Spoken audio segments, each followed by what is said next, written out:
The true story of Little Red Riding Hood.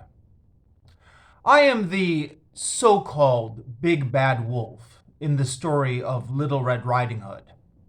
Let me tell you the real story.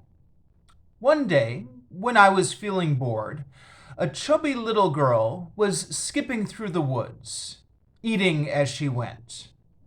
"Where are you going, little girl?" I asked. "I'm just going on a picnic," she said, as she flung her red cape around her shoulders. At this point, I was so bored, I was willing to do anything. "Can I go on the picnic?" I asked. "Sure, the more the merrier," chimed the little girl.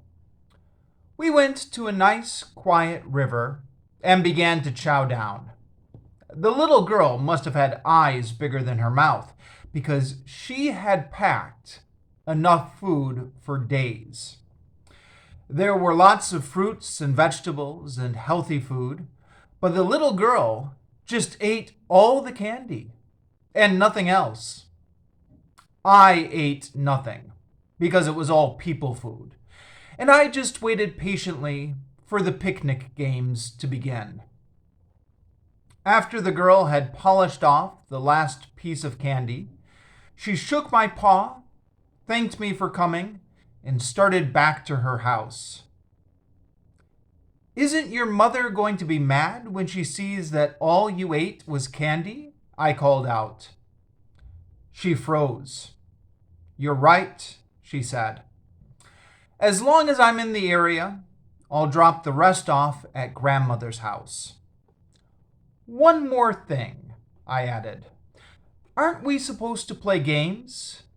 I didn't come to the picnic just to watch you eat." "If you're so big about games," she said, "then we'll play who can get to Granny's house first. I'll go this way, and you go that way, and the first one who gets to Granny's house wins." It was a dumb game, but I was so bored, I was willing to do anything.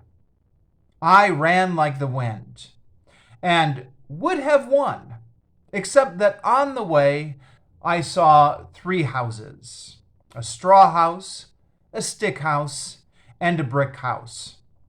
I went to the straw house and, well, that's another story altogether. Anyway, to sum it up, I ate 2 pigs and almost got cooked myself after a narrow escape.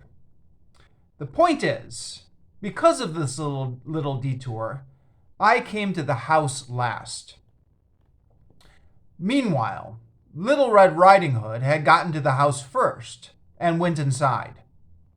Her grandmother had recently had plastic surgery done, but the surgeon was an amateur, and he had had equipment problems, and the results were that poor grandmother had ended up looking very weird. Because of this, she was not feeling well and was lying in bed, trying to recover. Little Red Riding Hood went into her grandmother's hut. "Oh, grandmother, what big hands you have," said Little Red Riding Hood.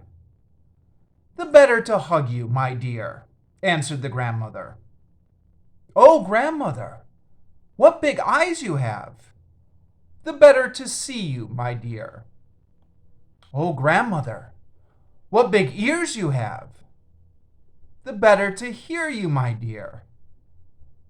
"Oh, grandmother, what a big mouth you have.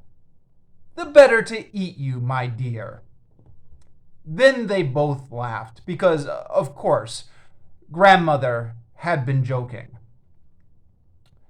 It was just about this time that I arrived. When I walked through the door, grandmother saw me and jumped out of bed in a fright and ran around the room screaming.